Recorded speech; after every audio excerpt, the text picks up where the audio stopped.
Congress party में नेताओं की कमी नहीं है। मेरे पास कोई और रास्ता है? District level, block level, senior level नेता हैं, बबर शेर हैं, मगर पीछे से चेन लगी हुई है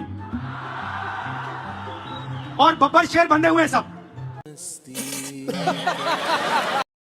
जय श्री राम। मेरे सभी सनातनी भाइयों का स्वागत है इस नए वीडियो में। आज हम आपके लिए कुछ खास और नया लेकर आए हैं, तो जल्दी से वीडियो को लाइक कर दें और अगर आप चैनल पर नए हैं तो सब्सक्राइब जरूर करें। साथ ही बेल आइकन को दबाना न भूलें ताकि आपको हमारे हर नए वीडियो की सूचना सबसे पहले मिले। और हाँ, नीचे कमेंट बॉक्स में जय श्री राम का नारा लगाकर अपनी उपस्थिति जरूर दर्ज कराएं। तुमने पाकिस्तान की जीत पर पटाखे फोड़े, छतों से हिंदुओं की तरफ फायरिंग की। तुम्हें भारत की जीत के उत्सव पर आपत्ति होती है। तुम बहाने बनाते हो कि हमें उकसाया गया। लाउड स्पीकर पर गला फाड़कर कबीर के शब्दों में 5 बार बांग देते हो हर दिन, न सुर न ताल। वस्तुतः यह नारा लगाते हो कि तुम्हारा अल्लाह ही है, वही है, बाकी सब झूठे। पर तुम्हें जय श्री राम का नारा आपत्तिजनक लगता है। तुम संघ से जुड़े बच्चों के समूह पर पत्थर मारते हो क्योंकि वहाँ तुम्हें हिंदू काफिर दिखता है। हर रामनवमी, हनुमान जयंती, सरस्वती पूजा, कांवड़ यात्रा, दुर्गा पूजा, महाशिवरात्रि की शोभा यात्रा पर तुम्हारी पत्थरबाजी और हत्या करने का समाचार जुड़ा हुआ मिलता है। तुम्हें तिरंगा यात्रा से नफरत है जिसमें तुम चंदन गुप्ता की हत्या कर देते हो। तुम्हें भारतीय सेना और पुलिस से समस्या है जिसमें यदि राष्ट्रभक्त औरंगजेब या पुलिसकर्मी अयूब पंडित भी जाता है तो उसे गोली मार। तुम्हारी समस्या केवल मजहबी नहीं है। तुम साले राष्ट्रद्रोही दीमक हो जिसे मुफ्त का राशन भी चाहिए, मुफ्त की जमीन भी हथियानी है और उसी समाज के हर आयाम को तुम बर्बाद करना चाहते हो। ये वो लोग हैं जो पाकिस्तान जा नहीं पाए जबकि विकल्प था इनके पास, बल्कि ये भारत में नए पाकिस्तान बनाकर काटते रहना चाहते। इनकी समस्या एक मैच, एक टीम, एक हिंदू या एक राष्ट्र नहीं है। इनकी समस्या इन सारी संज्ञाओं का अस्तित्व मात्र। हर दंगे के बाद इनकी नमाजी चादर किसी अस्पताल के कोने में बिछ जाती है जहाँ से इन्हें हटाने की खबर को इनके डिजिटल जिहादी इतनी बार चलाते हैं कि कल के महू के दंगे छिप जाए जहाँ इन्होंने हिंदू घरों को चिन्हित करके हिंसा। जब तुम हमारे धर्म, हमारे राष्ट्र, हमारे बच्चे और हमारे समाज को तुम रोजे के समय में भी नहीं छोड़ते हो तो हम कैसे मान लें कि तुम्हारे बाप का भी हिंदुस्तान है। हार्दिक पांड्या, जय हो मेरा 33 नंबर जर्सी। गजब बेइज्जती है। एक शॉट मारा। आज पांड्या पुत्र हूं, मैं झुक के नमन करता हूं। मेरा मुल्क मसल्लम, मेरा पांड्या हिंदुस्तान के प्रख्यात ऑलराउंडर को मैं समस्त देवी समाज की तरफ से झुक के प्रणाम कर रहा हूं। सिस्टम पार देंगे। वेरी गुड बेटा। फिर कोई कैसे? और वो उधर वो दूसरा पाकिस्तान का गरीबों का महेंद्र सिंह धोनी रिजवान, उन्होंने एक नया मिशन निकाला है, मिशन महेंद्र सिंह धोनी बनेंगे। अबे महेंद्र सिंह धोनी के झाड़ ले तुम। अभी ऑस्ट्रेलिया दिखाएगी, बनाएगी तेरे को, चमकाएगी तेरे को, महेंद्र सिंह धोनी बनाएंगे। तू पहुंच जरा एक बार उधर। और मेरी बबरा उधर प्रैक्टिस कर रही है कैच छोड़ने की। मेरी बबरा ने यूं फेंकी बॉल इधर से चली गई। हद होगी यार भाई। क्या डिक्टेटरशिप हो गया? मैं हाथ जोड़ से विनती नहीं कर रहा हूँ। हम बोलने के लिए तैयार भी किए हैं और आपको क्या क्या ठोक रहा है ठीक से ठोकेंगे। ये भगवान क्या जुल्म है कि आपने अभी लीडर ऑफ द ऑपोजिशन अभी जो उन्होंने भाषा का उपयोग किया और चेयर पर एक्सप्रेशन किया है, यह अति निंदनीय है। This is to be condemned by one and all, including the LOP. He should condemn and he should apologize. मैं माफी चाहता हूँ। मैं कभी आपके लिए नहीं बोला। मैं सरकार के पॉलिसी को हम टोकेंगे ये कहा। माफ करना अगर आपको मेरे बातों से अगर ठोस। भैया मेरा फूल निकल गई क्या? भारी मिस्टेक हो गया सर। कुलभूषण यादव को ईरान से अगवा करने में पाकिस्तानी खुफिया एजेंसी ISI की मदद करने वाले मुफ्ती शाह मीर की अज्ञात अपराधियों ने पाकिस्तान के भीतर गोली मारकर मुझे अज्ञात अपराधी को ज्यादा ही नहीं ढा रहे भाई। कांग्रेसियों को टीम इंडिया के कप्तान पे मंथन करने के बजाय अपने कप्तान पप्पू की बुद्धि पे मंथन करना चाहिए। कांग्रेस का सत्यानाश कर दिया है। हाँ, दुख खत्म नहीं होता। भारत के विदेश मंत्री एस जयशंकर ब्रिटेन के दौरे पर हैं। 5 मार्च को लंदन के चैथम हाउस में एक प्रेस कॉन्फ्रेंस हो रही थी जहां डोनाल्ड ट्रंप दुनिया में शांति लाने की बात करते हैं। तो क्या नरेंद्र मोदी अमेरिकी राष्ट्रपति ट्रंप के साथ अपनी दोस्ती का इस्तेमाल करके कश्मीर के मुद्दे को सुलझा सकते हैं? इस पर एस जयशंकर ने जवाब में कहा कि हमने कश्मीर समस्या काफी हद तक सुलझा ली है। इस दिशा में जम्मू कश्मीर से आर्टिकल 370 हटाना पहला कदम था। इसके बाद कश्मीर में विकास और आर्थिक गतिविधि बढ़ाने के साथ साथ सामाजिक न्याय को बहाल करना दूसरा कदम था। अच्छे मतदान प्रतिशत के साथ वोटिंग कराना तीसरा कदम था। अब पाकिस्तान द्वारा कश्मीर के चुराए गए हिस्से की वापसी चौथा कदम होगा। तो पाकिस्तान अवैध रूप से कश्मीर के जिस हिस्से पर कब्जा जमाकर बैठा है वह हिस्सा वापस आ जाए तो मैं आपको आश्वस्त करता हूँ कि कश्मीर की समस्या पूरी तरह से सुलझ जाएगी। अब एस जयशंकर के इस टेढ़े जवाब के बाद पाकिस्तानी पत्तलकाल की तो बोलती ही बंद हो गई थी। उसकी शक्ल देखने लायक थी। ऐसा लग रहा था मानो वो इंस्टेंट मौत ढूंढ रहा हो।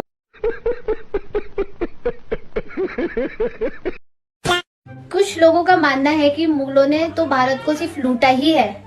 अगर मुगल भारत को लूट चुके थे तो अंग्रेज यहाँ पर क्या करने आए थे? हाँ, है कोई जवाब?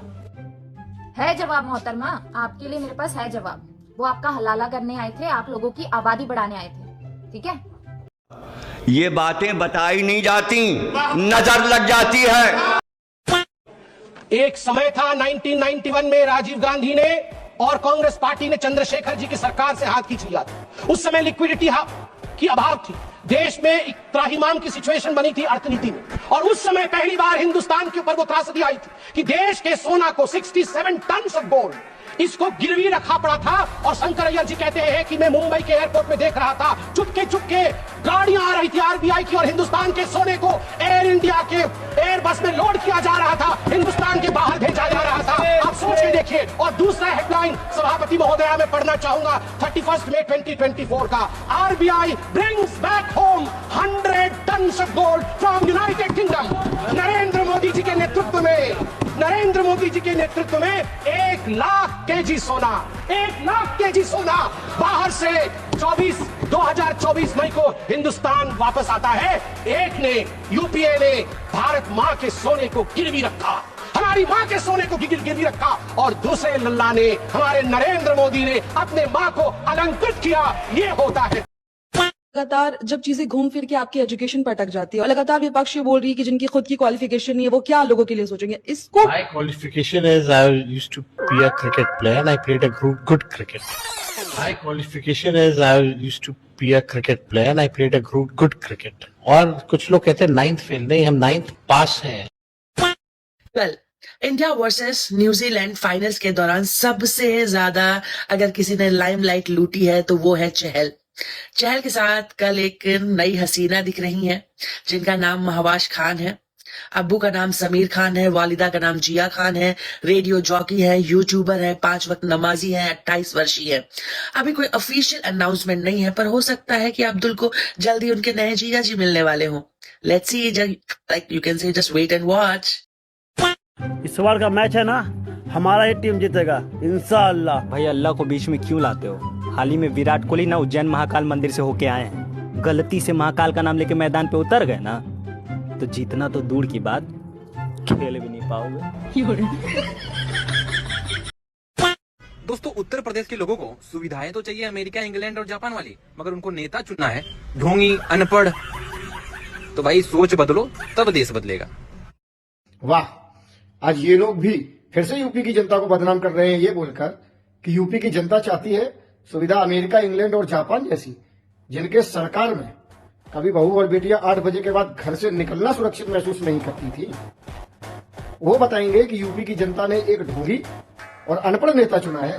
मेरे हिसाब से ढोंगी और अनपढ़ नेता तो सबसे बड़ा वो है जो ये बोलता है कि महाकुंभ के जैसा कोई शब्द ही नहीं। जय श्री राम। जब से हम हमारे मंदिरों को वापस लेने के लिए आक्रामक हुए हैं, गजवाए हिंद की जगह भाईचारे के गाने बजने लगे। अब 2 दिन बाद वो बच्चा भी पैदा होने जा रहा है जो बेजुबान मासूम जानवरों के खून से तो नहीं डरेगा, लेकिन होली के रंगों से डरेगा। बड़ा ही मादर जात बच्चा है।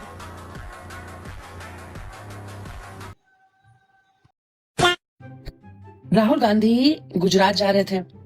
गुजरात की सीमा में प्रवेश करने ही वाले थे कि उन्होंने अपने ड्राइवर से कहा कि चल भाई कुछ ब्रेक लेते हैं और जलेबी खाते हैं।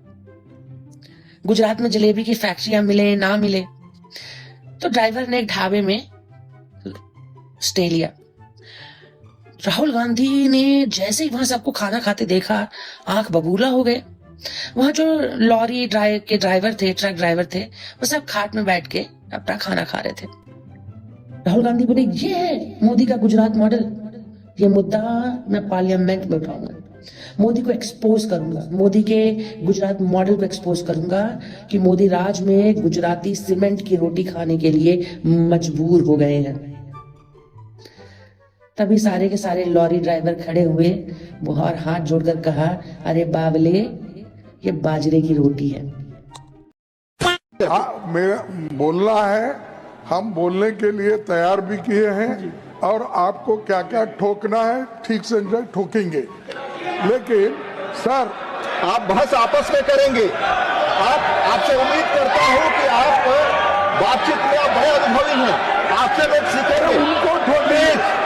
सरकार को ठोकेंगे, सरकार को ठोकेंगे। नहीं, आप सुनिए।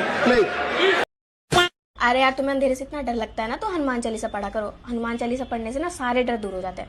निशा, तू समझाए इसे। मेरे यार पढ़ा कर, मुझे पहले अंधेरे से ना बहुत डर लगता था। मैंने हनुमान चालीसा पढ़ना शुरू करा, मेरे सारे डर खत्म हो गए। तू भी पढ़ा कर। देखियो यार, अरविंद केजरीवाल ने 2022 में कहा था पंजाब में 1000 रुपए महिलाओं को देंगे, 3 साल हो गए, वो अभी तक 1 रुपया नहीं आया। बता दीजिए वहाँ अरविंद केजरीवाल की गारंटी का क्या हुआ? हमने अरविंद केजरीवाल जी ने कहीं कोई तारीख बताई थी क्या संदीप जी? तो गेम बचाना पड़ेगा। ये महिलाओं के लिए जो हजार रुपए हम दे रहे हैं, इसका रजिस्ट्रेशन चालू हो रहा है। सरकार बनने के बाद उन सब महिलाओं को हजार रुपए दिया जाएगा। झूठ पे झूठ, झूठ पे झूठ बोलती जा रही है, शर्म नहीं आती? जिस दिन से मिली उसने तो झूठ पे झूठ बोलती जा रही है। शक्ल देखो कितनी भोली है, लेकिन अंदर से लोमड़ी है। अरे गलती तो मेरी।